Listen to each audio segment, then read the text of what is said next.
it all winner for this. It's the biggest race we have all year long. The icons of this sport have all starred on its biggest stage. It's the great American race. Trust me. I won the Daytona 500. I won the Daytona 500. Pull them belts tight one last time, boys. Light the fire.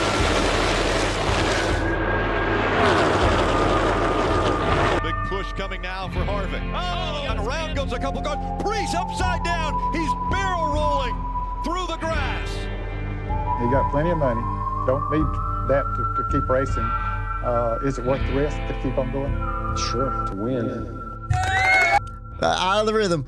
Welcome to the Bump and Run podcast. I'm your host, Michael D. White, joined by my two best friends, Matt the Statman Reilly, Eric Daytona Ron. Hope you guys had a great weekend. Hope you guys had yourselves a Ricky Stenhouse Jr. weekend. He was the big winner down in Talladega, spoiling the playoffs, second race of the round of 12, and we still haven't had a playoff driver win. Ricky Stenhouse Jr. getting it done, his fourth win of his career and the fourth at a super speedway. Make sure you like, share, subscribe, do all that stuff. Follow us on Twitter, Bump and Run Podcast. And I got to give a quick shout out to Matt's dad, because if you're a Harbor Freight aficionado like myself, he informed us that it is the parking lot sale this week. So if you're not an Inside Track member, one, what are you doing? You're missing out on great sales. Two, I know Florida's about to get hit with some rain. They have a Predator inverter generator down to $849, 5,000 watts. Keep you going in any type of storm you got coming. I need to get some jack stands myself, so I'm going to be heading on over to Harbor Freight this Saturday. But fellas, how was your weekend? How you feeling? How you doing? It was good, man. Good. I made a big step in manhood, in fatherhood, in ownership as a property owner. I made a big step this weekend, boys. What'd you pull the trigger on? Bought myself a Blackstone grill, and I'll tell you what, it's had it. Thank you. I've had it for 4 days now. I've used it like 4 times. It's phenomenal. It's awesome. Best purchase I've made in a long time. I bit the bullet. Little pricey. Went the story about how I procured it on Saturday was a nightmare. Went to 4 different locations. You know what it felt like? It felt like back in like the 90s, early 2000s, when there was a hot toy right around Christmas. Oh, yeah. On like the release day, like parents went to like 10 different locations to try to get Tickle it. Me Elmo. Yeah. That's exactly what I thought of too, Whitey. Yeah, great movie. Hunting them down. You know what though? You waited till late in the season. So no, I'm sorry. You said Tickle Me Elmo. You know what I was thinking of? That movie with Arnold Schwarzenegger with Jingle All the Way. Jingle All the Way. Yeah, the Turbo Man. Great flick. Turbo Man. Turbo Man. That's how it was. That's what it reminded me of. Bouncing from place to place on Saturday. Spent a little bit more than I wanted to, but it'll pay itself off in about 5 more cooks. It's the best purchase I've made in a long time. So. Super proud about that. Watched football. Just had a good old weekend.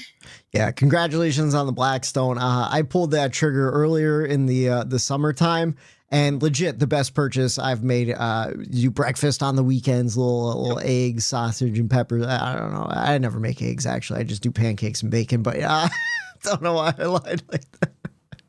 No, you can't go wrong with that. I did it years back, and it was honest to God worth the investment back then too. Like, cause I spent money back then and I'm like, but at this point, years later, it's one of the greatest things in the world. It's quick. It's easy to clean up. You could do the variety. I think the Blackstone now, the meme where they have like the Nike New Balance, the tan, the khakis, like the quote unquote dad outfit. I think the Blackstone has now entered into that meme where it's like you have to have that within that dad mode, you know? The cleanup is the best part of it. So I wanted to get it. I specifically wanted to get it Saturday because my New York Jets were playing Sunday morning over in London. Kickoff was at 9:30. So I figured wake up, go outside. It was beautiful on Sunday. Bring the TV out, turn the grill on, cook out there, and watch the game out there. and just like the cleanup, like there's like no cleanup other than like just like whatever scraps you got laying around, but there's no dishes or anything like that. Super easy to clean the grill. So hey, if anyone at Blackstone just so happens to listen to this, we'll take a sponsorship. Absolutely, we will. And you don't even have to pay us. Just send us some free shit every once in a while. That's it. My grill's about 6 years old now, so I could use an upgrade. You know what? So you told us the story of searching through the different stores, and I know the frustration you had. You didn't say it on the podcast just now, but I had that same shock. And so, you know, you go into Walmart, it's all in the lawn and care section. I needed just those little fucking tin things that you put in the back of the grease trap. I walked in there one day. So Blackstone, you don't have to sponsor us with anything except for those little fucking silver tray things. I walked to go grab some near the end of the season. They blew all that stuff out on clearance. I walk in, just a wall of what, Matt? What'd you see? Christmas shit from the top to the bottom, as far as you. It's the most Christmas I've ever seen in a Walmart in my life. And I was just like, I said it like it's one of those things that like spun up here and then shot out my mouth, and I said it a little too loud. Yeah. I saw it, and I knew as soon as I saw it, I'm not getting my Blackstone here. And I just said, it's fucking October. People were looking at me like, yeah. And that's the thing. They still have some there. They probably just have like the 36, the biggest one, and it's like pushed in the corner. The exact one they had, which you don't need unless you have 40 people living with you. No, for real. But congratulations on that. How about you, Eric? What'd you do this weekend? Just hanging out. I know you did a dart tournament on Friday, right? Yeah, I had a dart tournament on Friday night. Me and my buddy Bernie, we came in third, got our money back plus 25. So, you know, did well up there on Friday night against some of the top shooters in the state. And then Saturday, what did I do Saturday? Oh, the Xfinity race. That was a great race, actually. Watching that was a good time. And then Sunday, I went down and we had a little date to visit our friends and meet their one son, Charlie. Nice. And their daughter Rosie, Colin and Jen came over, so we kind of had a meet the babies party down on the deck. It was a beautiful day on Sunday. I had the football on the TV, the NASCAR on my phone. So consuming the race with one eye here, one eye there, mid conversation. Oh, yeah. So it was one of those weekends for me. But great weekend though, all together, great weekend for me for the racing that I saw. It was interesting until it wasn't. I'll put it that way. But good weekend overall.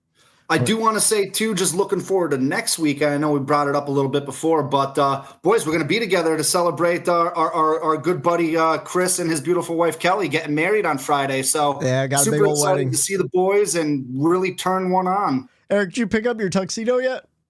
I did. All right. Of course, Whitey didn't. No, Whitey didn't. I got mine yesterday. I did it yesterday. I was supposed to pick it up on Saturday or Sunday, and I never got there over the weekend, but we're all prepared. We're good. I tried it on, and it fits, and that's all that matters, right?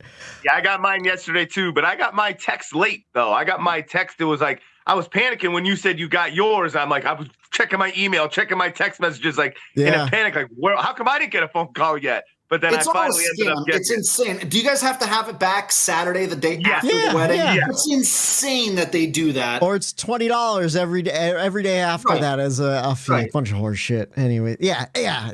Anyways. I don't want to get Whitey started. Well, no, because it just bothers me because it takes weeks and weeks for it to come in. Eric, when did we get fitted for it? And then they make you panic. You sweat. Like the wedding is like literally in a couple days, and you're like, what if it doesn't fit? Am I ever gonna get this? Yeah, and dude, last year I was in a wedding where we went. It was an online deal called the Modern Groom. Same deal. They sent it like a week or two in advance. Where it's like we got it online. Like then we have to send it back to get like adjustments. Thankfully that one, like the jacket didn't quite fit, but it fit just good enough where if I sucked it in I didn't have to worry. But like I don't know, that shit gives me super big anxiety, so I'm just happy everything's good. Wait until it's your own wedding, brother. It's a stress that is unneeded because it's like I hope everyone's fits, I hope they look good. It's 4 days before the wedding. I've got a million other things to worry about. It's a nightmare. Oh yeah. Especially if you have a friend like Gary in your wedding, you don't know if you're gonna get one. Yeah, if you have Gary's a big boy, so like Anyways, I had a pretty quiet weekend myself though, so I don't have much to add. But we got a NASCAR weekend to talk about. We got some news too. Obviously, we talked about the antitrust lawsuit on Wednesday. We had a special episode. If you missed that, go back. We really broke it all down.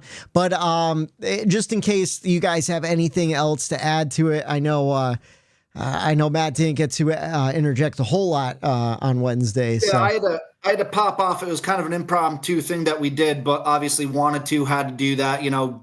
Biggest news that I can remember, behind Dale Earnhardt dying in 2001, just a giant, massive amount of news. Of course, the networks weren't going to talk about it this weekend. So there's podcasts like ours that would like to talk about it. And I'm just happy it's happening. I don't remember if I was able to get my 2 cents or not, because I was in and out quick. But I'm happy it's happened, man. Shit needs to change. I had a couple people, that are in my life, friends, coworkers, things like that don't really watch NASCAR, but are sports fans and saw the news. And of course, the major eye catcher is, hey, is MJ suing NASCAR? That's the question I got a couple times. Why is MJ suing NASCAR? Yeah. And I just kind of redirected the conversation of not really MJ, and then kind of told the 30,000 foot view of it, and also said, listen, got this episode that we released last week that can do a way better job than I can ever do. Whitey did a fantastic job during that episode, really breaking everything down.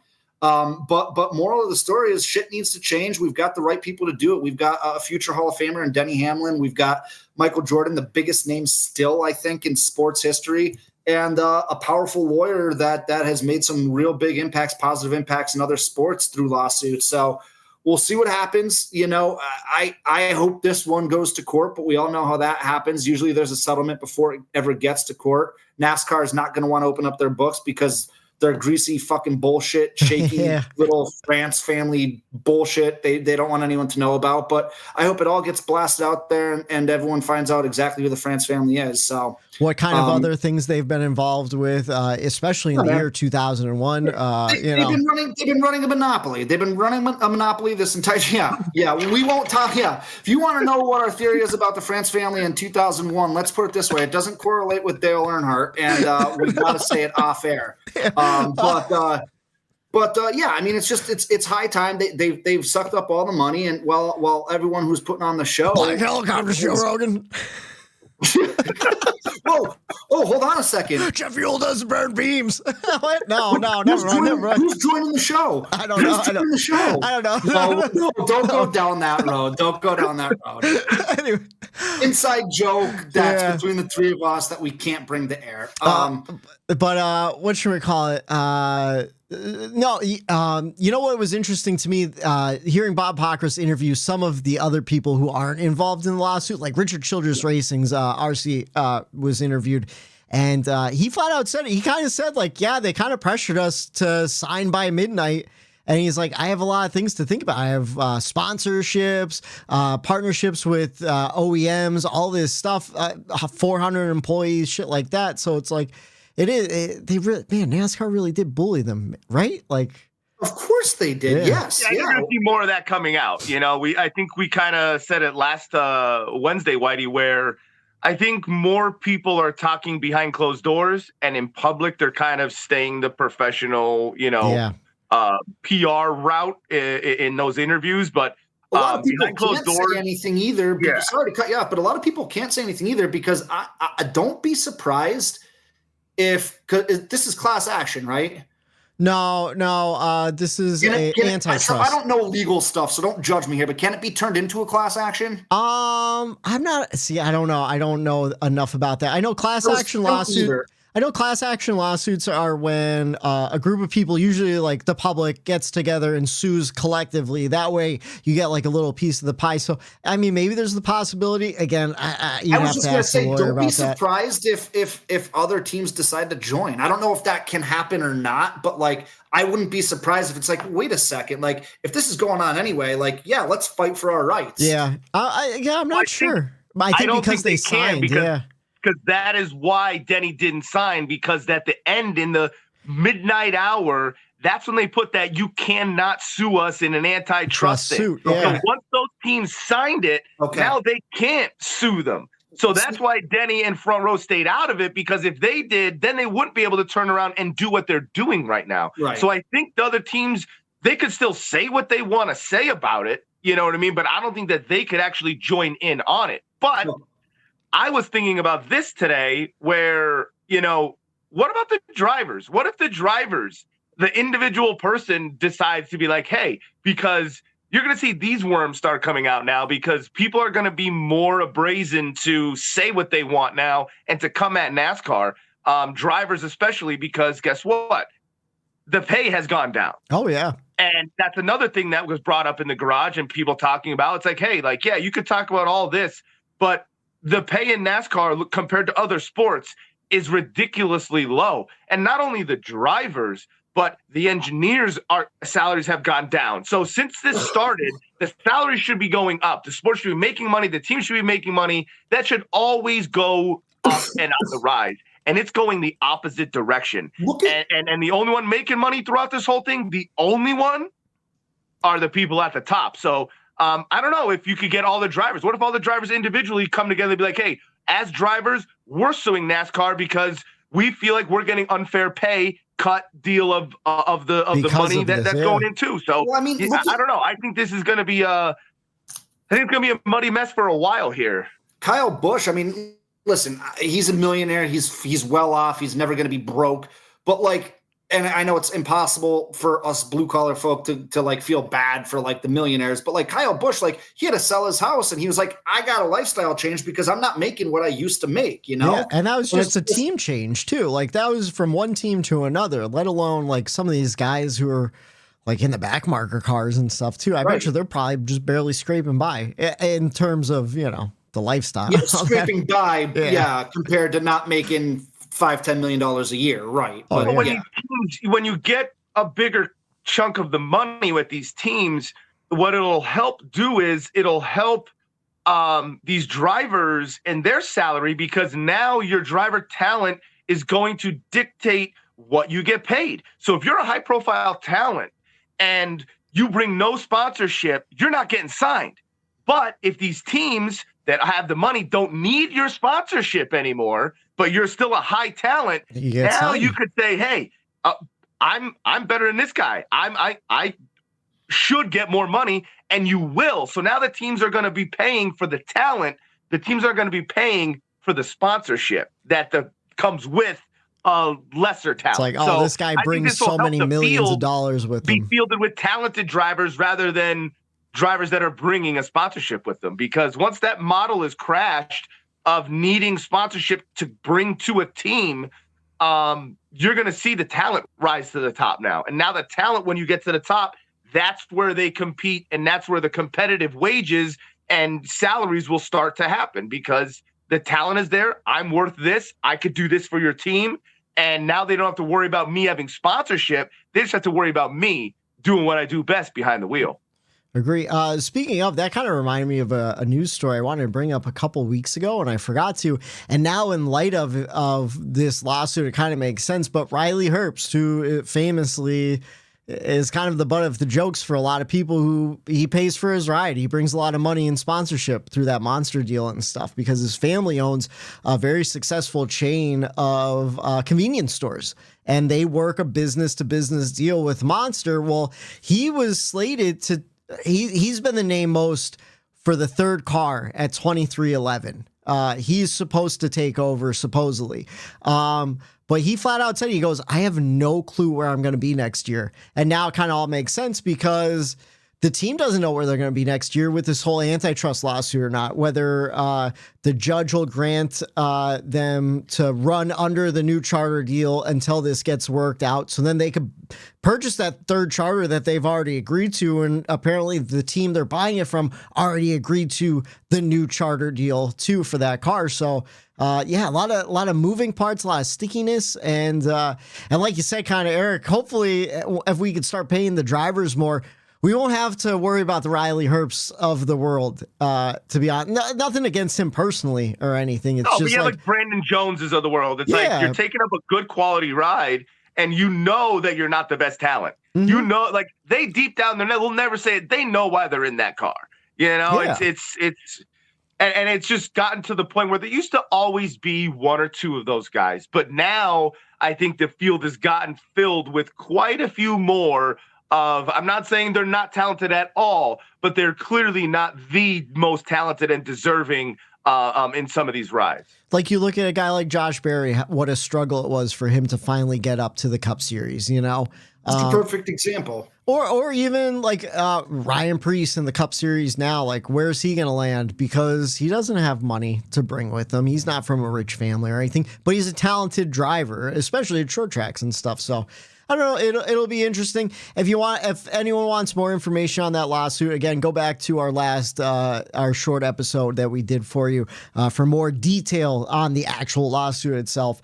Eric, I think, did a great job during that episode too, breaking down some of the terms and stuff. And to me, like, it just, before we move on, it's telling when NASCAR hasn't said a goddamn thing to anybody about this. Yeah. And the media in the sport, they have done a real bad job at this. I have to just call that out. There has been some questionable, a lot of bias in that regard, and that is not what I wanted to see. I know it happens. I know it's going to be there. But to me, like, no one's really said anything. Even Denny in the media, he stayed, I'm the driver of the number 11, and he kind of is tiptoeing around certain things as well. RC, he kind of tiptoed around it as well. Even though he did make a statement, I don't think we're going to get anything new out of this in a while. Because NASCAR rules with an iron thumb, and they know that. That's what they, and well, Denny probably can't say much because he's in the lawsuit. In the battle, like, yeah.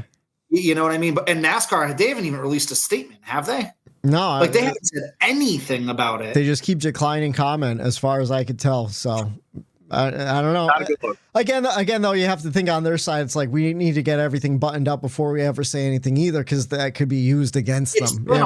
It's been a week, though. They're one of the biggest entities in the world. Like, you got to figure they have lawyers. You got to say something. Yeah, just even just like, we acknowledge the lawsuit is in existence or something. Now, to me, this shows that there's so many people at the top that are like, hopefully panicking. Like there's too many people up at the top that are involved in trying to run this sport, and it's like no one really knows who is in charge. And that'll get into when we talk this week about what happened at Talladega, where I have questions of who is actually in charge and who is making these decisions. Just one last thing before we move on, too, is that I saw over the past week a lot of really bad takes from NASCAR media, from all different entities, people that I respected. I enjoyed reading at some points in my life.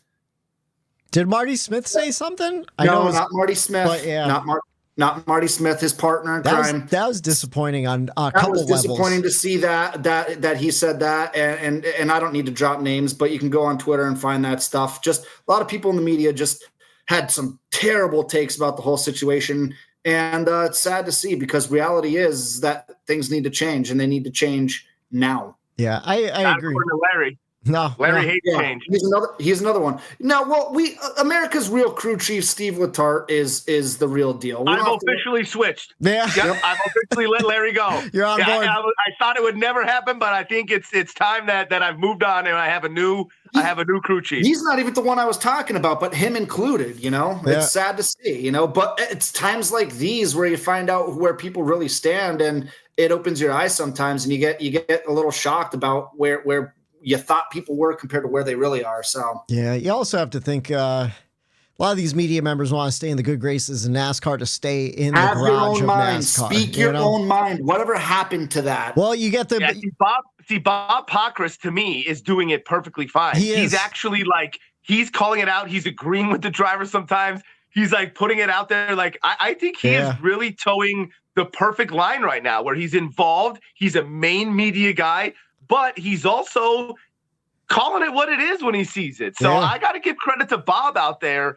for doing a hell of a job. Yeah, Bob Pockrass, he agreed with Josh Berry over the whole ordeal with, we'll get into that later on. I'll save that for later, because speaking of crew chiefs, we do have a lot of shakeup news at Legacy Motor Club that I want to get into, and we don't have much news after that either. It's a pretty light news week. I feel like Denny Hamlin's antitrust lawsuit really shadowed everything else in the NASCAR landscape. But what's that? I'm sorry. No, go ahead. But I think there was something I did want to mention. It's news related. I don't think I saw it on your rundown that I wanted to bring up. So go ahead and do what you got to do, and we'll make a note so so you remember to get back to it, so we don't go over it, so we don't overlook it. But speaking of Legacy Motor Club, so tons and tons of stuff going on over there. They just signed Brian. I think it's Campy. Named technical director at Legacy Motorsport. So I wasn't familiar with the name, so I had to do a little research. He has a stacked resume. Eric, I think you should be really excited about this get because he's worked for DEI and Hendrick in the mid 2000s, jumped over to Penske, and then worked with Penske's IndyCar program for almost 12 years. He was the winning race engineer in the 2015 Indianapolis 500 with Juan Pablo Montoya. And then he was the race engineer in 2017 when the team clinched the IndyCar championship with Joseph Newgarden. As of last week, he was back at Hendrick Motorsports, working as a technical director over there. And then he also served as Kyle Larson's strategist at the 2024 Indianapolis 500 with Arrow McLaren. So this guy is not only on top of his shit, he's super current still. He's just been signed and pretty much poached from Hendrick Motorsports to take over as their technical director. And then I want to roll this into the next piece. Dave Ellens has parted ways with the 43 team of Eric Jones. Ben Bayshore is going to be jumping over from the 42 car to the 43. And then in the meantime, Brian Camp will sub as the 42 crew chief. So kind of putting a whole button on that whole deal. But Eric, as the resident Eric Jones and Legacy fan, what do you think about these moves for hopefully some speed over at the 43 car? Why the fuck did they take so long to do this? That's my response is this. Why they've been struggling. I've made it a point, if you're a listener of this, that where we were so bad as a team. Tier 1 Toyota team, blow me. Yeah. That I had to stop watching the 43 as my number one fandom car and go back to my true love, the 20 car, just for my sanity in the sport, just for pure, just keep my spirit alive. And you know what? It was for the better second in points right now, so bad. They're bottom. Like he's 30th in fucking points. And they literally give him a brick coming off the hauler. It might be the slowest car I've ever seen come off of a hauler. And then they do zero work on it all weekend to get it to go anywhere. There's been multiple races this year off the hauler where they didn't even practice because the car was so bad. I forget, where was it, at Atlanta? He was trying to qualify. He goes, it can't even stay on the racetrack. I got to pull it in. Yeah. Couldn't even qualify. The car was so fucking bad. Zero speed. He is literally if EJ wasn't in that car, that 43 car would be, if you could be 40th with he's negative. He's terrible. He is the only thing where was Harrison Burton before the win at Daytona? Yeah. And it just frustrates me because everybody in the comments underneath some of these things, and it makes me feel good as an Eric Jones fan because everybody could see the talent in Eric Jones, and everyone is like, what is LMC doing to Eric Jones? They're ruining this guy's career. Oh my God, I can't believe this is happening. Get EJ out of there. It's all positivity towards EJ and what are they doing to him? Come on, get your shit together over there. So man, I've been waiting for this. You see it. You used to see it more, I feel like, years ago with swapping crew chiefs and mid-season multiple times in a season, sometimes too, to find that right fit. And you don't do that anymore. So I just think, no offense to David Lenz, but you weren't doing your job. I just in football, the coach has to get the team prepared. The coach has a job to get them to do that. He's the coach of this team. So if something isn't working in your setup, what are you doing to change that? You can't just keep doing the same thing every week and hope you're going to get speed. So if whatever you're doing isn't working, guess what? Bye-bye get someone else in here that is going to make the right changes or try the right moves and get that car faster. And it just wasn't happening. And this is great news for me, actually, because now it goes into next season where, hey, do it now. Get a little bit of taste because you have 4 races left where it's like, okay, see what this happens in these next 4 races. Give them a little bit of a body of work so that they can get their hands on the car, hands on the shop, hands on the team. And then in the offseason, you go from there and you hammer down.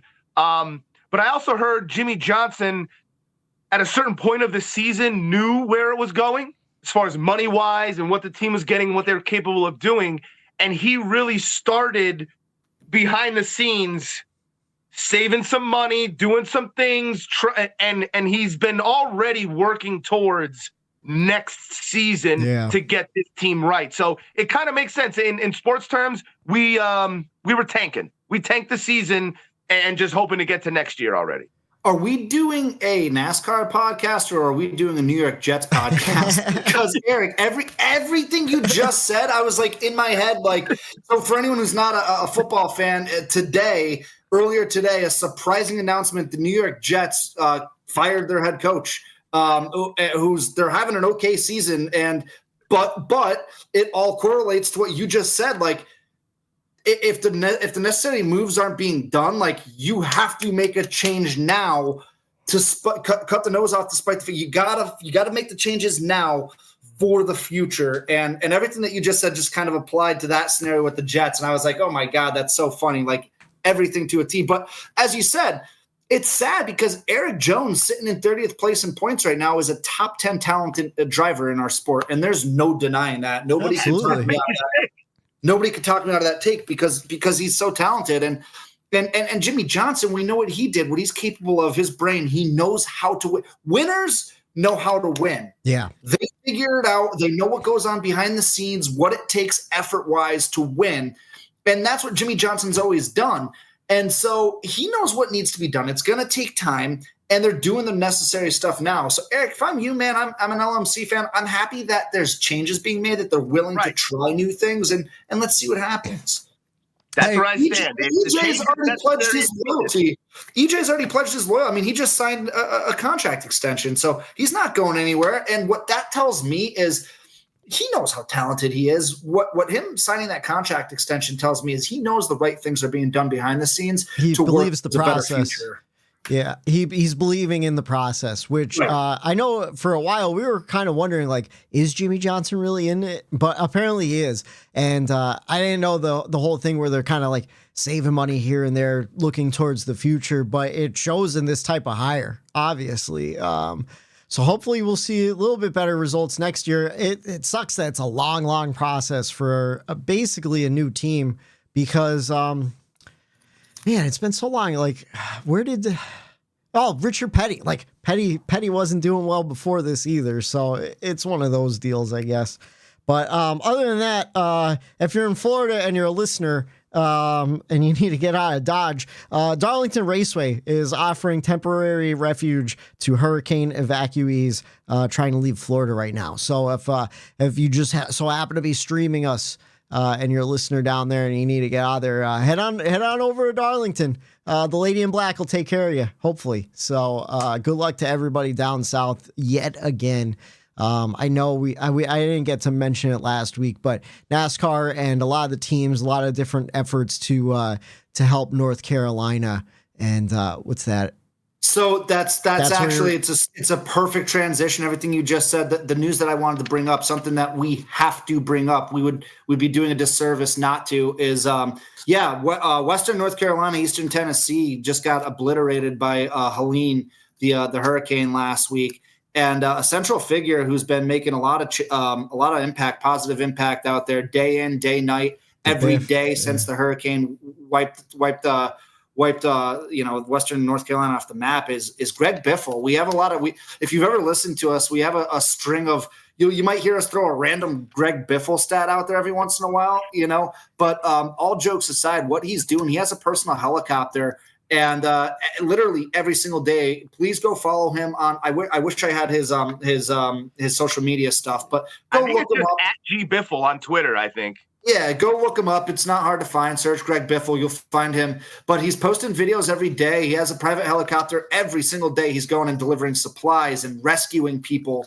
He had a video. He saw someone that was stranded in the North Carolina mountains, had a mirror that they were shining off the sun to get a reflection up to the helicopter. And Greg Biffle helped deliver supplies to those people. And so he's been doing it day in and day out. And I just thought we needed to at least mention that because you don't hear about that stuff outside of the NASCAR world. And I just think it's amazing what that dude is doing, what everyone's doing to help out. Because listen, back in 2011, my family, our town, not just me, our town was flooded out, and a lot of people lost their homes and had to rebuild and replace, and it's a really, really tough thing. So it's something that's near and dear to me because my family had to go through it 13 years ago. So to see that people are helping like that, it's really cool to see. And that someone like Greg Biffle, like, he doesn't need to do that, but he's out there doing it on his own dime, his own money, his own time, and it's cool to see when communities come together like that. I thought it was interesting. I was listening to Greg Biffle talk on NASCAR radio last week, and just some of the things he said where he was like, just the devastation. I've seen things I've never seen before, and I don't care to see again. So I'm assuming he's seeing a lot of death too. But something that was interesting he mentioned was, yeah, they needed supplies, like especially then they needed like water, food, all that stuff. But a lot of those people were equipped with generators because they're used to power outages in the mountains and everything.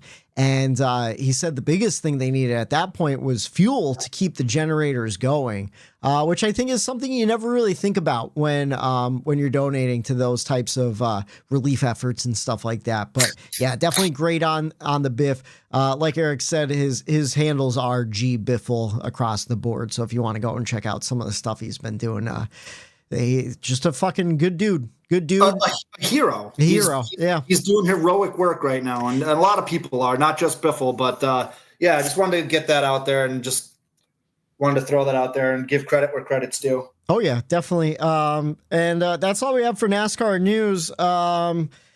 So let's jump into the NASCAR weekend. We saw a triple header at Talladega. Truck race on Friday was at 4:30. I missed the whole thing. I walked in the house with the tray of pizza. We do pizza every Friday, and I was getting a notification. So I was like, oh shit, the truck race is on. So we watched pizza and watched the truck race 5:00 on a Friday afternoon. Little truck, and I was still at work, so I missed the whole thing. But Grant Enfinger, your winner. In fact, I'll mention him later on, and I just messed up my whole notes. Xfinity on Saturday. How was the truck race, Matt? Was it a good one?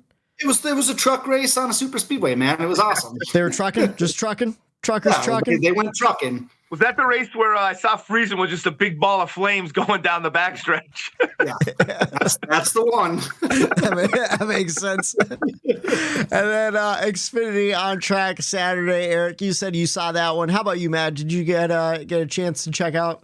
Nah, I did not know. I didn't either. I don't know what I was doing. I was going through my Blackstone debacle of jumping from store to store, and then when I got home, it was like a kid on Christmas. I was assembling it, and then I had to cook on it, so I missed a lot Saturday. You remind me why. I was trying to get the grass cut while it was still a nice day, and then I had to make cheesesteaks on the Blackstone before we were going to catch. That was the inaugural dinner we had was cheesesteaks, and then we wanted to catch a 6:00 movie, so I was like rushing around. I didn't even think about NASCAR on Saturday. But how was the race, Eric? How was it?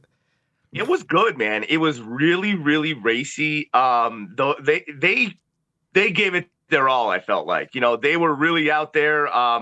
And it just got muddied up at the end. You know what I mean? Again, obviously these races will, but like I was trying to do the same thing, Whitey. Get outside, and my brother was here trimming the hedges. I was going to go out and help him do that and clean the yard up a little bit. And I'm like, okay, there's only so many laps left, 25 laps. The race went by fast, like stage one, like that. The next thing you know, I'm looking over, I'm like, Dan, oh my God, stage two's almost over already. So the race was going pretty fast because they were all racing hard but clean. Yeah. And then at the end, right when I'm about to go outside, I'm like, about an hour of daylight left to here going out. Caution, this. And like the last 20 laps took forever.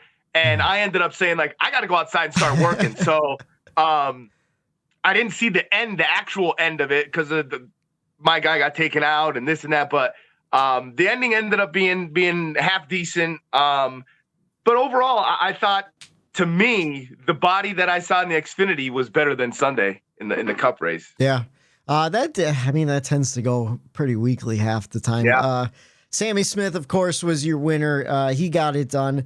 And then Ricky Stenhouse Jr. in the Cup race. He led 5 times for 19 laps. The race ended 3 hours, 26 minutes, 25 seconds. We saw 4 cautions for 24 laps, 66 lead changes among 24 different drivers. Your top 5, Ricky Stenhouse Jr., Brad Keselowski, William Byron, Kyle Larson, and Eric Jones rounding out the top 5. And surprised to see Larson there get himself finishing at a super speedway, a rarity there. And finally, Jones getting a good finish. But boys, what did you think of it? I'm just going to jump in. I gave it a B+ in the race grade. It was a pretty good race. Probably one of the more exciting super speedway racing I've seen. Daytona was great. I thought this was a great follow-up to that. Unfortunately, it seems to be overshadowed this week with some of the officiating calls. I know we'll get into that. But I can't place any greatness other than like exciting end of stage 1, exciting end of stage 2, a lot of cool racing along the way. I don't know. Do you guys think that the super speedway racing is just getting better?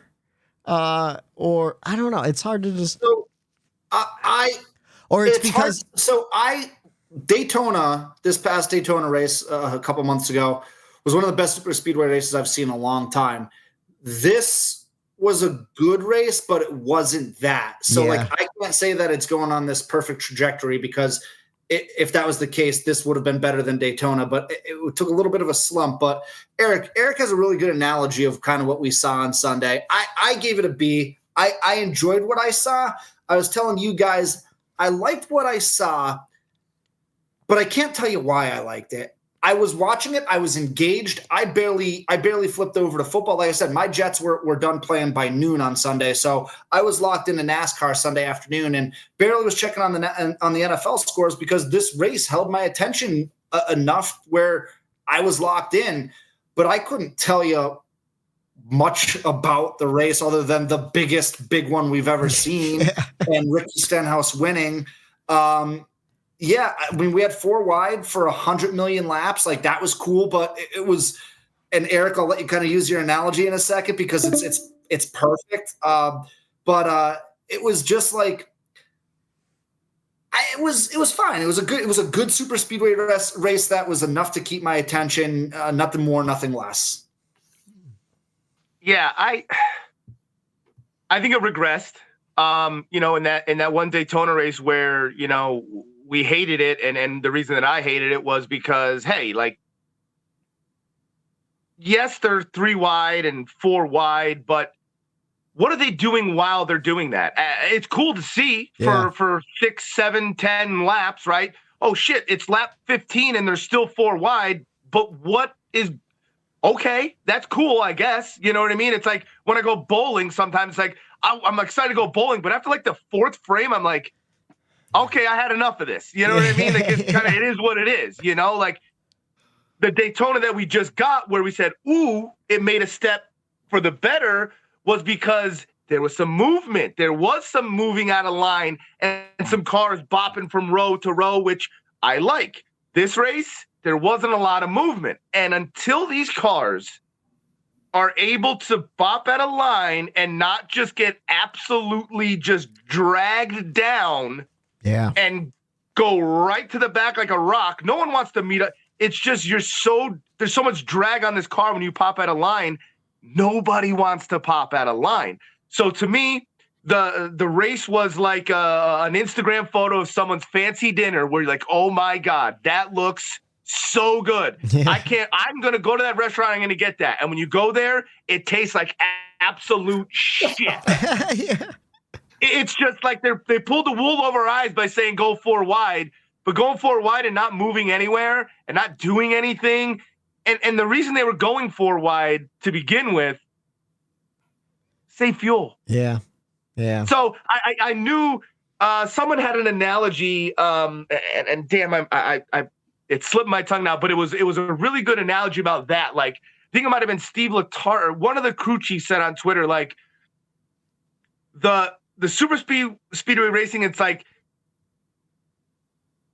the symptoms are the saving the fuel, and the real problem is this. I forget exactly how we worded it, but I'm like, oh, that makes sense. Like, the saving the fuel is the symptoms and the result of this main problem. Because they know they can't do this, so they have to figure out how to make positions up however they can. So that is their way of making it around the shit they can't do is, okay, well, we're not going to do that. Well, might as well just save fuel now, you know? So I don't know. That's just still in the back of my head. It just rubs me the wrong way. And I gave the race a C because it was what it was to me. Like it just was like they were trying to pull the wool over my eyes and make it look cool here and there. The end of stages, no matter what racetrack, are going to be good. Yeah. And I think that's where, like Chris Lambert is saying, take the stages down to a fuel run and you'll see hard racing constantly instead of just at the end of these stages. So something still needs to be done to fix super speedway racing, Whitey, to answer your question or your statement. Like I think there's been flashes of it being something that I could get behind. And there's also been some things where it's like, man, that is not good at all. And I don't see how you work around that. So I think you're 100% right too, because like I had a hard time figuring out a checkers, even though I like the race, where I'm like I can't pick out one good thing either, though. And you're right, it is a symptom. Like fuel saving is a symptom of the problem is no one can pass on track. And like I think I liked the 4 wide getting to it because it was kind of chaotic, and you saw guys shuffling all around to get to those formations where that was exciting to me. But I forget who, I think it was Kyle Busch near the end there. He tried to jump out of line and dropped like a rock, ended up finishing 19th when he was like running third or fourth. Yeah. So like, you're right. And there was a couple times too during the race. Once again, we talk about EJ and everything, and I bring it up every super speedway race, and multiple times. Diffie said, oh, there's that 43 and Eric Jones trying to make it 3 wide going around the outside, and no one goes with him, and he falls and it's like he's trying.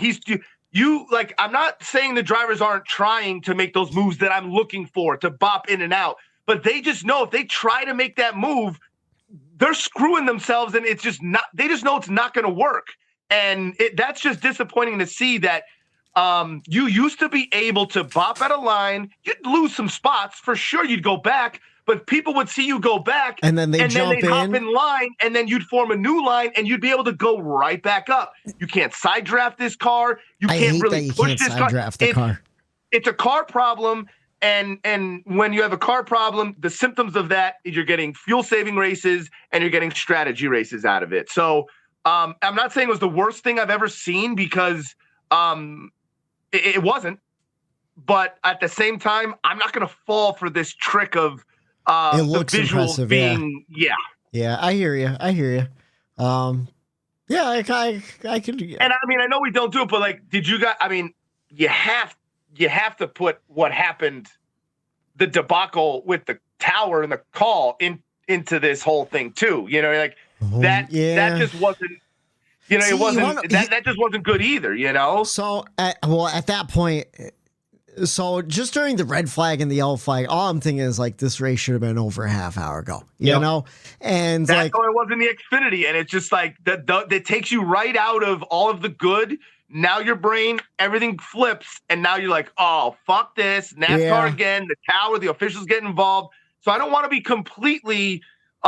down that road because the racing, there was some spots where it was exciting. Like Matt said, he didn't know why though. You didn't know why. Like I was, it's like, oh, because I think the anticipation was you knew something was going to happen, and you're on edge. Like I think any super speedway race, you're going to be on edge. There's 4 by 8 for 20 laps. You know, someone sneezes and 28 cars are getting wiped out. I mean, it's true. I don't know. Yeah, man, I don't know. Now that you tell me about it, I'm like, yeah, maybe it was like a C race. You know, maybe. I don't know. And this is why I love doing this, because sometimes my point isn't fully even there either. I need to hear you guys and some of the other people to really. I think it was the bagman said it. He's like, this morning he goes, I have my immediate reactions after the race. Yeah. And I all it has to see it there. He goes, then I have a night to absorb the drivers, to hear what this person says, to really think about the race and sleep on it a little bit. And then the next morning, the day after the race, he goes, a lot of the times I have a different opinion of the race the day after. Intelligent people are willing to have an opinion, learn more information, and change their opinion based on new information. It's okay to news shocking everyone. Listen up. You're allowed to change your opinion when new information is given to you. A lot of people form an opinion on something and they stand their ground on that opinion, no matter what kind of new information comes their way. And it's okay to get more information and change your opinion on stuff. And Whitey, I agree with you. As I'm listening to Eric, Eric, you're not wrong, man. Like it was kind of like it was throwing makeup on a pig. It wasn't. We tried to make it look good, but my checkers was originally going to be that they were 4 wide, but you're right. They were 4 wide, not doing anything. The only impressive part about them going 4 wide is that you have a couple knuckleheads in the back that didn't wad up anything, But other than that, they were all just kind of, it was cool to see. It was almost like we love the air shows. We've gone to a million air shows, kind of like seeing the Blue Angels going 4 wide. Angels, man. It's cool as hell, but they're not doing much, Yeah, like that's what I mean. Like visually the race was, and this is bad, entertaining. Yeah. It entertained us, boys. That's what it did. It entertained us. It was a shiny little rock, and we were all looking at it going, ooh, That's all super speedway racing is, though. That's all super speedway racing is. It's not racing. We all know that. Yeah. It is, but like that Daytona race is what I'll go back to, Matt. You're right. We enjoyed that. That was a step in the right direction. So I think what's happened a lot in this season in general, I think, boys, is we always have these couple races where we feel like we're going in a certain direction for the better, for the good. And then we have 2 where the same racetracks, the same style that we said, ooh, they got better from this one, they go down again. And then it's like, then you lose hope. Oh, they do something good. It's been kind of up and down. And is that them trying different things and this works, that doesn't type of stuff? So I don't know. I'm not too sure what the reasoning was. They added that right fin to the super speedway package. That didn't seem to do much in this race. Well, maybe that's why the 6 and 17 decided not to run it. 6 or 17. Yeah.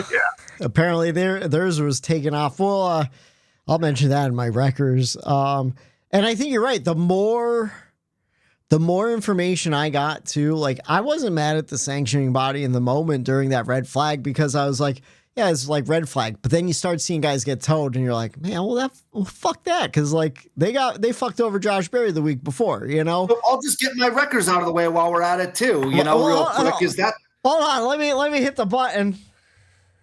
3 wide for the lead, 1 lap to go. It's this week's Checkers and Wreckers. So my checkers was the 4 wide, and that got debunked.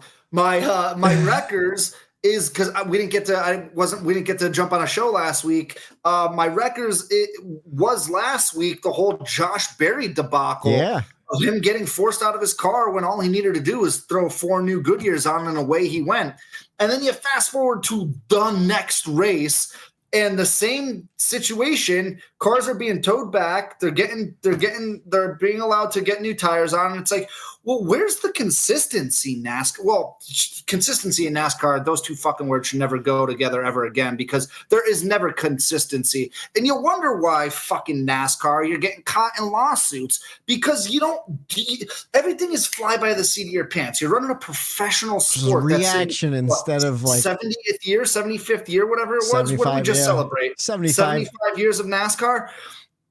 And we still can't figure out the fucking rule book. We still fucking make calls on from a race to race basis, or from what did you call it? What was Whitey the joke that you wanted to steal? Instead of a case-to-case basis, it's a chase basis. Chase by chase basis, because he was one of those guys that got towed to pit road. They let him work on his car. Yeah, I don't.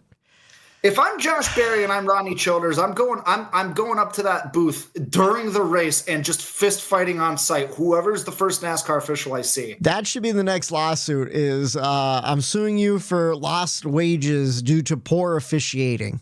Because legit, they got fucked over 2 weeks in a row where they're finishing sub 30th. They're not making as much money as they could have because of NASCAR policies and the way they officiate. Well, Denny said it perfectly. He goes, last week, yes, was it shitty what happened with Josh Berry? Of course it was. Mm-hmm. But NASCAR followed their rule book. So that is exactly what was supposed to happen. Yeah. Okay, now moving to forward this week, it should have been cut and dry. It should have been the easiest decision for NASCAR then. It should have been so easy what you did last week to keep following the rules. But they decided to go, like Matt said, on a whim. This week, we're deciding to err on the side of competition and not ruin. You already did it. You already ruined it. You already did that. So it's like Denny said, once you went from yellow to red, there was points, there was laps down, there was being able to work on your car while everyone else is sitting on the racetrack. Like, there was just a lot of really, really shady, bad things that shouldn't have happened because they set the precedent with the Berry thing last week. It should have been so easy. Hook all the cars up, drag them back to the garage, and continue the race. Yeah. That should have been cleaned up so fast. So they have another solid video of Joey Logano yelling at the NASCAR officials. Yeah. Hook it up! Hook it up! Just hook it up! No, this one is pump it up, because they have little air jackers now in the springs so they could get to pit road. That brings me to my wreckers because I give it to the sanctioning body for these calls. Matt, like you said, Josh Berry last week. We saw Ryan Blaney at Watkins Glen a couple weeks ago. Playoff driver, day ended on lap 1. And then you even mentioned too, I don't know how many cars we saw get towed back. I know we saw a bunch. Again, chase by chase basis. But apparently, like according to Denny, and I was listening to the radio at the time too, because Reddick had damage. He was in it. He was on pit road waiting to get serviced, hopefully to get going again. And Billy Scott's like, I don't know what they're doing. They lifted the red flag and they were like joking how no one on pit road knew if they should start working or not, because the pace car hadn't started to move. And Denny Hamlin said during his podcast, he's like, the pace car's not moving. We're still under red flag, So it's like. And it went on for another 27 minutes before they went. And that's a red flag. Like, not moving. That should have stayed red the entire time. Yeah, like, are you going to end the race under caution now? Is that what's going to happen? Because that's essentially what you're doing. And then Matt, you mentioned it too. Both RFK cars didn't have their roof rails. So how did they pass post race inspection? 2, how did they leave the box with NASCAR officials watching that and not get any type of penalty for that? And then Ricky Stenhouse Jr., the race winner, had a huge hole on the side of his car, which I did see, but I didn't think anything of until Denny Hamlin mentioned on his podcast that I listened to this morning. So now, like, kind of like what Eric said with the Bagman, where you start, adding in all these little things. Yeah, this was definitely a C- race for me, boys, from top to bottom, because that's a lot of bad officiating calls, especially after we saw Josh Berry get fucked last week, so I don't know. I feel like, how is NASCAR? Do you answer this? NASCAR's having a hell of a week, boys. They're getting fucking beat up left and right. They're getting sued. Well, I think that plays into it. Yeah. I think they're so focused on this lawsuit. They're so frazzled and shook from all of this. Their heads aren't in the game. But I said in the beginning of the show, like, there's something that I would like to know. And Denny didn't even know it. And I don't really know who. And this is the part where we can't see behind the curtains of some of the sport and their officiating, the rules, and some of the stuff that they do. Who is making these calls? Yeah. I would hope that every week the same group of people, the same committee, are in charge of saying, hey, red flag, yellow flag, bring this car back, bring that guy back. I think it's who a is race making these calls? Who are the ones that say, okay, this is okay to do this. This is okay to do that. Denny didn't even know. He goes, I would hope that they have the same team of people that are making these calls each week or week in and week out. If you have different people that are making a call on the 6 and 17 versus an official that's making a call over here this week, and like, I don't know, to me, this allows, I guess, tinfoil hat, NASCAR to be manipulated in certain ways. You have a certain group of officials that are more lenient towards the Chevy camp or the Ford camp or the Toyota camp, or you could even go farther to a specific team. This is a Hendrick. And it just allows for that to happen when you don't let us peek behind that curtain, or you don't tell us who's making these calls, who's making these decisions. Why was it a knee-jerk reaction from Elton Sawyer to say, like, hey, this week we're going to err on this. We've decided to do this. No, you can't just decide to do something. You have a rule. Yeah. So you either enforce it or you don't. This is the playoffs now. You're determining people's full fucking seasons on these calls. And whether they make this amount of money or not, whether they make the next round or not. Like, you have to be kidding me at a certain point when it comes to this officiating in the tower. It seems to me it has to be a different group of people each week. How do you not come to a consensus? How does the official that fucked over the Berry thing or made that call to stick to the rule book last week, they decide to not stick to the rule book this week? And it's amazing. It's amazing the dysfunction in the officials of NASCAR. And like every sport, you see a little bit of inconsistency too, like football, ref to ref, there is that human element. But from what I've heard in the past is that race control varies from race to race, where it might be a different guy hitting that caution button from last week, And again, those are people that we never hear. I think usually the race director is named, and that's about it going in. So like, who knows? And it could be like SMI tracks versus NASCAR tracks. Again, just speculating. I don't know for sure because again, it's secretive. Like to the point with Denny, where it's like, oh, like we only get 13% of this TV deal and all this kind of stuff. NASCAR, and I say this all the time. You have the resources to pay people and to get the technology to make these calls consistently, routinely, every single week. You have the resources to do it. Yeah. They just don't want to do it. They're just not doing it because guess what? That's more money they have to spend. They want to make all this fucking money. Like, so instead of paying more money into the infrastructure to be like, you are this is the race director for every race. You are NASCAR's race director. You're going to travel every week with the teams, 36 fucking weeks. And this team of people, you are the rules. You go over the rule book. You know the rule book. You see this incident. We call you up. You're there at the race. You guys are the deciding factor, but it's the same group every week, week in, week out. You have the resources to do this, NASCAR. Do the right thing. And they just don't seem to do it because it would be the right thing to do.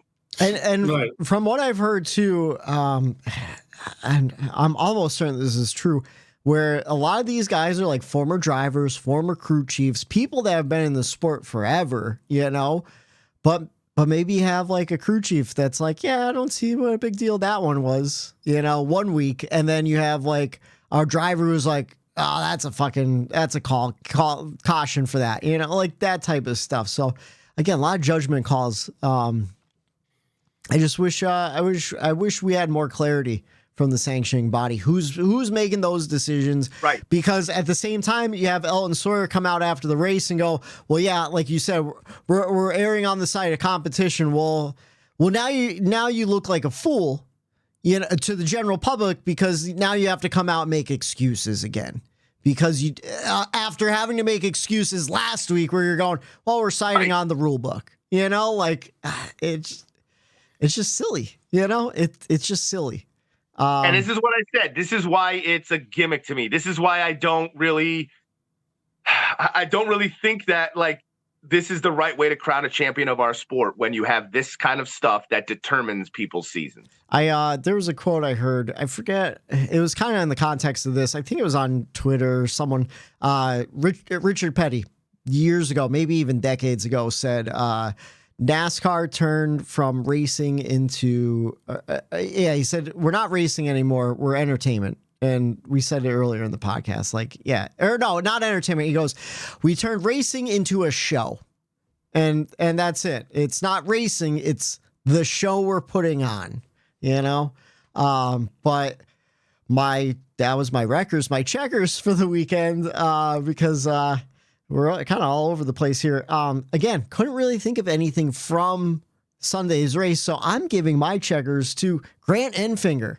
And I admit I didn't watch the truck race, like I said earlier, but I'm just kind of giving it to him for overall of his season because, so this is the first year he's full-time with an underfunded team. It's CR7 Motorsports, who before Grant Enfinger started driving for, I vaguely remembered because he drove for them part-time in between when he left Thorsport and he was in between at teams. But so far, the car he's in has never finished better than 24th in points. So far, not only is he does he have 10 top 10s, he's got 6 top 5s. 6 of those are top 5s, and it includes the win at Talladega this past weekend. So he was our winner. Got himself locked into the championship for. I think it's a really good story if Grant Enfinger wins a championship, and he has a pet pig.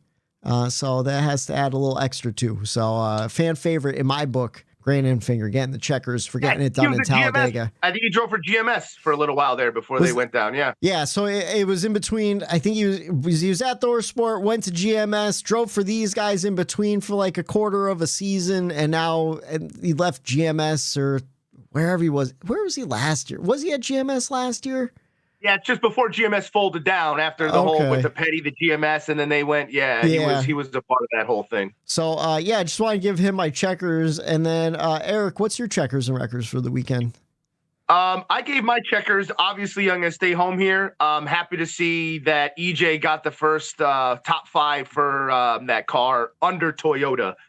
Since they made the move to Toyota, then they've been absolutely garbage. So this is his first top 5. Obviously, EJ is one of the best super speedway racers, goes under the radar there, but the Jones boy can make it around these super speedways, and happy to see it. You know what I mean? It's he knows how to survive these races. So to get that little spark to go along with his crew chief change, I think this is just a shot in the foot I think that they needed.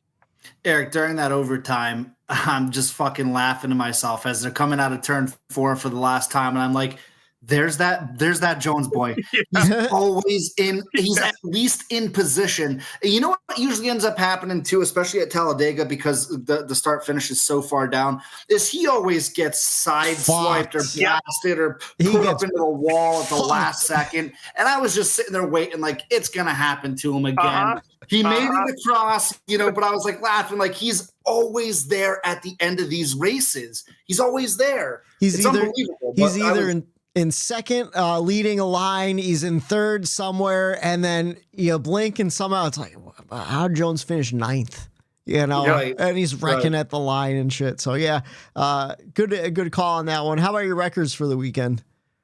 This is one of the most obvious wreckers I think in the world. When I was watching this, like you just know, because Logano did this either last year or 2 years ago. Yeah. Logano did the same motherfucking and thing. Cindric did it this year too, I think. Single car going around, and then here comes the pack. It's chasing them, and you try to blend back in. I don't know why these guys try to blend back in, but the 99 of Daniel Suarez, he blended back in. He did a good job at blending back in the middle. He picked the right lane where it was a hole to fill, but while everyone was going around him and splitting him, he just made a hard right turn in front of PJ McLeod for no reason. His spotter didn't tell him to do it. Nope. Nobody told him to do it. He just thought, there's a hole there. I'm going to try to make it in there. Man. BJ's not going to let up. He doesn't know he's about to do that because he's in the middle. And it's like, why would you do that? Why would you? Why? Yeah, why would you do that? That was a dumb fucking move. Like, what are you doing? Daniel, what was that? What are you doing? You're giving the company to I had to go and check because I was like, I'm curious. Did that fuck over BJ McLeod's day? BJ finished in 22nd place. Daniel Suarez in 26th. So BJ McLeod still survived that one. Yeah. That one. But that was one of the most. I hate when because you know what's gonna happen. You guys both know. You see that suit. You're like, oh no, he's gonna try to. Oh, he's gonna do it.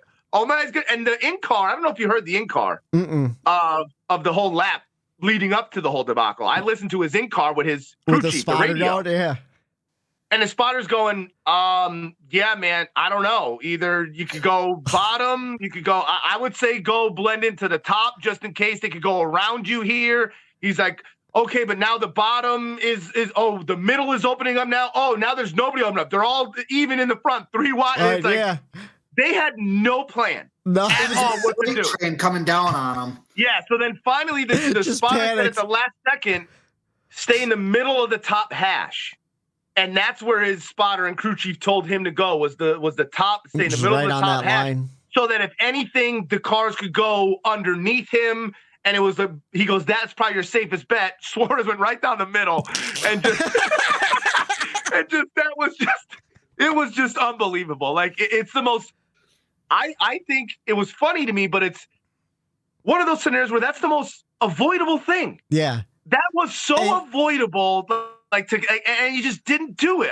I'll never understand it. That's up there with when Timmy Hill stays out on 75 lap old tires to lead the field to green, and it's like, dude, what are you doing? What are you doing, bro? What are you doing? You gotta get those Pit Boss sponsors on TV for a second, man.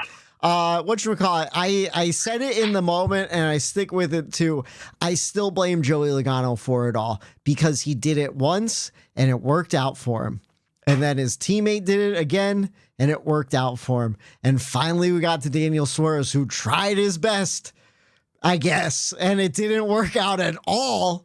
Made it look terrible. And hopefully, this is the last time anyone tries to fucking catch the pack in front of the pack and go. It won't be. It won't be. We'll see it again. We'll see it again. It'll be Ross Chastain next time. Bingo.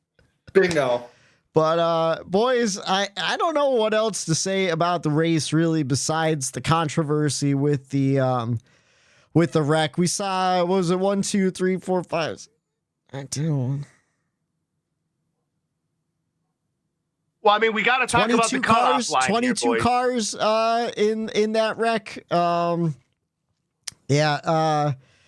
Cutoff line got all fucking wild because of it. It really, really affected that. Well, I think that's one thing that I wanted to mention real quick was, and I mentioned it to you guys in real time as it was happening. I said, boys, look at the playoff cutoff, the playoff points graphic in real time at a super speedway. It was like guys were shifting, pluses and minuses were changing like dramatically. Like every second, it was like watching the stock market board just everything was just like shifting around in real time. It was insane to watch.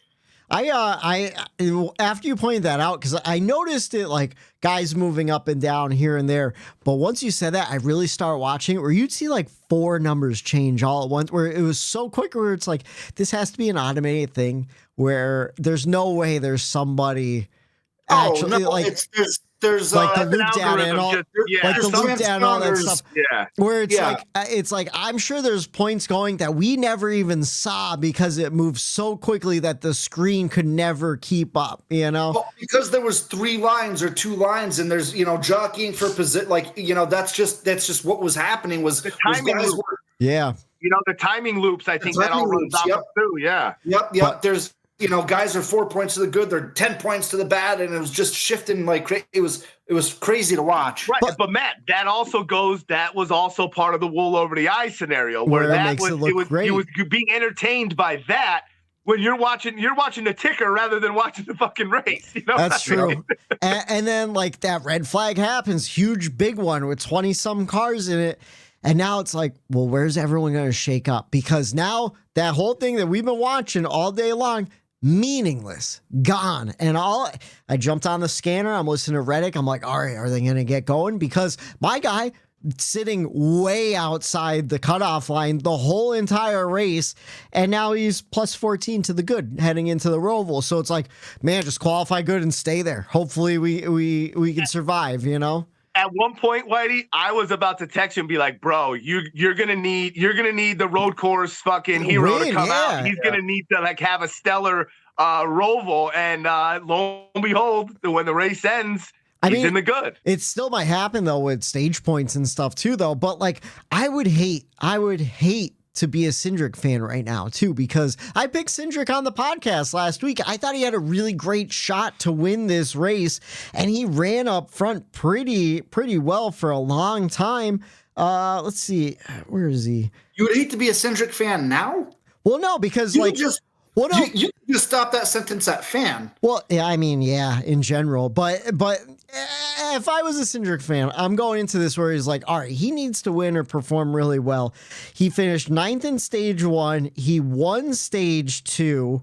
And then he led 29 laps. He led 10 times for 29 laps, where it's like, yeah, this is the day Austin Cindric needs. And then he gets caught up in that fucking big wreck where like his car pretty much caused it all too. And I don't know if those roof deflectors added to it, but those cars seem to spin like super crazy fast. But it's like, damn, like that was the day he needed at Talladega to try to advance, and like he got fucked even worse, where now he's sitting at negative 29 points. I think it was his fault. I think that I blame that all on the two. You know what I mean? And a lot of the day, if I'm being honest here, boys, it was a timing issue. Yeah. It was all the driver's fault it was a timing issue. Timing a run, knowing when a guy's going out, knowing when this guy in front of you got too far ahead. Okay, Brad should have let off sooner, brake a little bit sooner. Everybody should have. And I think it's lack of practice in these cars on super speedways. They don't practice at all. So the only time that they're getting any practice around anybody is in the race. So you can't work on handling. It's like being a dead horse. I know they go there. I know they want to tear up race cars. I know it's just in a line and they're going around.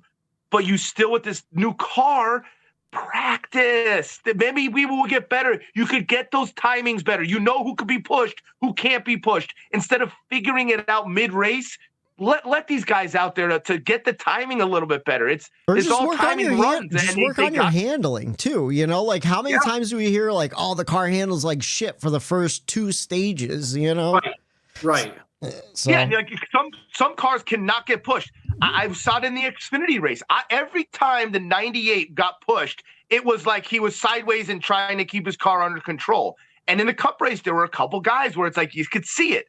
That guy can't get pushed. He's getting a little squirrely. He's getting a little loose. So, I think it was a lot of the timing thing with that. But yeah, Cindric, man. Tough break for him. It was tough break for him, like because he was doing everything he needed to do in these playoffs, and it comes down to a absolutely disastrous lineup of races in this round. And whatchamacallit, just Penske in general, they all got fucked. I mean, Joey Logano led 7 times for 19 laps. He ended his day like prematurely. Whatchamacallit, obviously Ryan Blaney got taken out super early at the end of stage 2 there. He led twice for 6 laps. Ross Chastain, who got taken up in he's our last place driver of the week. So here on the Bumper Run podcast, everyone loves to talk about the winner one. Ricky Stenhouse Jr. I keep forgetting because it's kind of a forgettable win, to be honest with you. But Ross got fucked by Ryan Blaney coming over and taking his nose off. He led 6 times for 17 laps. Saw a lot of good cars get torn up. And honestly, like Cindric, Logano, Michael McDowell, and Ross Chastain were the only ones that led a substantial number of laps until Ricky Stenhouse Jr. at the end there. He led 19 times. Everyone else just kind of led single-digit laps. Chris Buescher led 12 laps at some point. He led 4 times for 12, but everyone else like 7 here, 2 there, shit like that. So like, yeah, kind of a forgettable one, to be honest with you, until you get to the controversy of these playoff guys kind of getting fucked over. Joey Logano minus 13 to the good. Daniel Suarez minus 20. I mean, we thought he'd be out at the last round too. Austin Cindric -29, Chase Briscoe -31. Might as well go through the whole. We're all over the place on this Tuesday show. William Byron got himself locked in on playoff points, though. He's locked into the next round. He doesn't have to worry at the Roval. Christopher Bell, your boy in the 20 car, 57 points to the good. Kyle Larson, 52 to the good. Denny Hamlin, 30 to the good. Bowman, 26 to the good. Blaney, 25 to the good. Reddick, 14. And then Elliott, 13 to the good. But a lot of those guys that are in good shape now were in bad shape during that race, all race long, too. Like Tyler Reddick should not have made it out of Talladega above the cut line. It's an attrition race, man. It's who can survive to the end. That's it. That's all it is. That's all it. it is. And who knows what's going to happen at the Roval, too. The Roval's kind of chaos a lot of times, too. Denny Hamlin said this whole round is a bunch of bullshit on his podcast. Well, you go and you change the Roval, the configuration of it to make the tightest fucking makes it even more technical and hard to pass. Why are you going to make everyone bitched about how tight some of these turns were at these made up road courses where everyone just you instead of having a perfect race line to make the turn, now you're going to have somebody use up, and they say it all the time, 8 tires are better than 4 tires, For real. And 16 tires are better than 4 tires. So you want to be on the inside, and someone's getting used up, no doubt about it. Oh yeah, I hear you. But I got nothing else to add to the race. Do you guys? No, I think we did a pretty good job, boys. We're on to Charlotte. All right, we are heading to the Roval Saturday. Xfinity on track, 4 p.m. on the CW for the Drive for the Cure 250, presented by Blue Cross and Blue Shield of North Carolina, and then Cup on track, 2 p.m. on NBC for the Bank of America Roval 400. Boys, I noticed too. I know it's not as early as we would like, but the rest of the races all started at either 2 or 2:30, except for the championship race. Of course, they do, right in the middle of the 1 o'clock NFL games. Well, yeah, that because they want those eyes on NBC, so they finally moved them up. But at least we get some earlier starts. I don't care about NFL, so it's a plus for me. Actually, it's a negative. I like it. Move them up. Move them up. Earlier the better. Actually, it's a negative for me because then I'm rushing around to get grocery shopping done beforehand, and you guys know, I struggle at time. Can I tell you something? Speaking of that, Matt had a real funny text this weekend. That was really funny. What he had was a real funny text. He's like, we're right before the race. He's like, the race had started. We're like lap 2. And Matt had texted into our group. He goes, "Hey, Whitey, you want to pick up a queso for me while you're at Wegmans there?" Have some queso while you're at Wegmans in aisle 14. Yeah, because we knew you weren't going to be home for the start of the race. I actually was. And he was home. And he was, yeah. Because it was a 2 o'clock start. We knew we had to get our day start earlier. I was supposed to go and pick up that tuxedo I mentioned beforehand, but that didn't happen. So the sacrifices still had to be made. And that reminds me, Matt, I have to tell you. So before we started this podcast, I was like, man, I got my outline done at 6:50, sent already, setting up. I go, I'm going to be perfect. Text you boys at like 7 o'clock, like just setting up, getting ready. Went to pee. I blink my eyes and it's 7:09. I go, I don't know how this happens. I just don't know how this happens. Like legit. 10 minutes like that. I go, where the fuck did the last 9 minutes go? So this is the reason. It's never intentional why I'm always late to get this podcast started for you guys. You know what you have to do? You got to call up the Guinness Book of World Records because a 9-minute piss is got to be the record. That's it. I didn't. I don't even know what happened in between. It's like I black out on time. But anyways, maybe we just uncovered a way bigger issue with you. Time is actually blacking out Whitey. I believe it's ADD. I told Matt the other day I set alarms in the morning as benchmarks. 4 alarms. I have 4 alarms just to wake me up. I have my last, this is all right, now I have to roll out of bed. And then I have an alarm that goes off while I'm in the shower to let me know, hey, if you're still in the shower, you need to hurry it up because you're about to run out of time. You're going to be late for work. Matt, I woke up early today. It was 6:59. I'm sitting on the toilet. I go, all right, I'm done. Let's jump in the shower. I blink my eyes at 7:06 and I go, how the fuck does this keep happening? I didn't even get into the shower yet. And my alarm goes off at 7:10 to tell me that I've been in the shower too long. It's 7:06 at this point. I go, all right, hair's not getting washed today. I tie it up in a bun. I just washed my body and brushed my teeth, and that was it. Tuesday, I was late because I didn't brush my teeth in the shower. I forgot. I got out. I go, oh, fuck, I didn't brush my teeth yet. So I'm brushing my teeth. That delayed me getting changed, and I was 2 minutes late for work. Punched it at 7:33 instead of my usual 7:30. I will give you this, Whitey. This is mainly, it seems like the bathroom could be very distracting when you go in there. That's it, because you're on your phone. There's a lot of stuff that could go from here to there. Yeah, I could agree with that. You're looking, you're like, man, where the fuck did this cut come from on my leg? Because it starts burning in the shower. There's a gray hair in my mustache, and you get to tweet it out. Next thing you know, I'm fucking a hair. Yeah, like just random shit. So, if you get into the mirror, that's where the distraction can really, yeah. That's where it is. I'm with you. Is that a pimple? It's like, what is it? It's like, let me get the nose trimmers out. I got these nose hairs are getting out of control. Dude, the worst. Anyways, to go over our picks from last week, Matt, Eric is nipping at your heels. Let's go. So, it's happening again.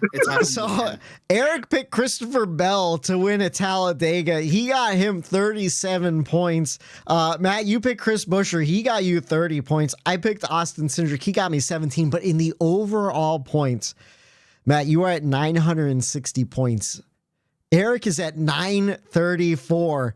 And at Watkins Glen, he only got 7 points for picking Kyle Busch. So, like, he should be close to tying it up at this point. Anyone who's not paying attention or new, I was over 100 points on Eric. I think you had a 200, I think. It was close. At some point, you were like 150 to 200 points ahead of both of us. And also, this is the second year in a row this has happened. I think it's the third. Respectfully, though, Matt, you did throw some lobbers out there that every now and then you're like, I don't know. I'll give you credit for that. Yeah, a couple you were like, I don't know who to pick, and you picked this guy. Like I forget what it. It was. I think the one I was like, I'm gonna pick Larson, but I don't. But now, never mind. I'll pick someone else, and Larson. Larson won. Yeah, I know the one episode you missed. You were in a panic, and I texted like, "Oh, who do you want?" You picked Martin Truex Jr. It's like he's having a terrible season. Like, but it was like Darlington, so it kind of made sense. So like. I already had my pick. I already know who I picked. You have excuses already. I've got stats to back up my pick as well. I have no excuses.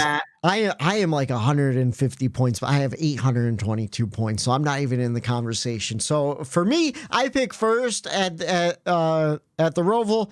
I'm picking Slick Willie 2 clocks because I don't even know. I don't know. We'll see if he does. How about you, Matt? Who are you picking? There's one guy. So in the next gen car, I know who you're gonna. Fuck, I know who you're gonna pick too. He's got a top 5 finish in the Roval in every single race in the next gen car, doesn't he?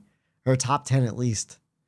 Why did you just do that to me? I'm sorry, because I was ramping up, brother. I know. I'm sorry. Oh, you just stole my thunder. We'll rewind. What's going on, Matt? Who are you picking? There's one guy. There's been 3 races at the Roval. There's been one guy who's finished top 5 in all 3 races. It's gotta happen. He's gotta get his win in to get 20 straight seasons with the win. It happens. Oh. Kyle Busch wins at the Roval. I'm telling you now. Thank God. That wasn't who I was thinking. I thought you were taking my guy, Matt. Who else were you thinking? There's only one guy who's had top 5s at the Roval. I'm going with the 48 of Alex Bowman. Yeah, okay. Bowman's got a great record at the Roval. I think he's finished top 10, right?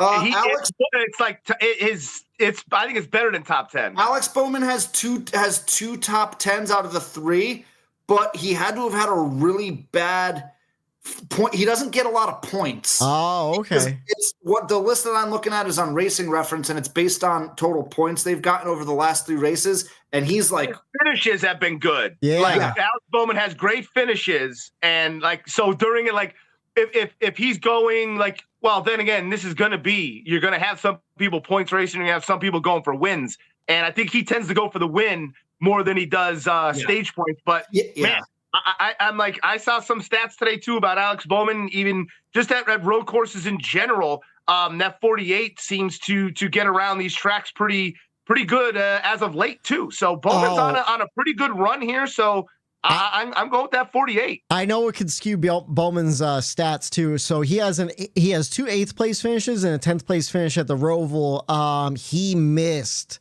the first year because that was when he I think had his not his broken back, his concussion. Do you remember he missed a whole bunch of races at the end of 2022, so he missed the Roval race during that whole run. It was either for his back or I think that was a concussion one, right? No, well, he had something. You're right, though. He did miss races because of his back, too, though, last year. So, and then he came back for Phoenix. So, the back was last year. The concussion was in 2022. So that's who I thought. Sorry to step on your toes and stuff like that. But, man, Kyle Busch, I didn't see that one coming back. We were on the same page. Kyle Busch. So it's going to be an exciting one. I think we'll see. Man, I hope Kyle Busch can get a win.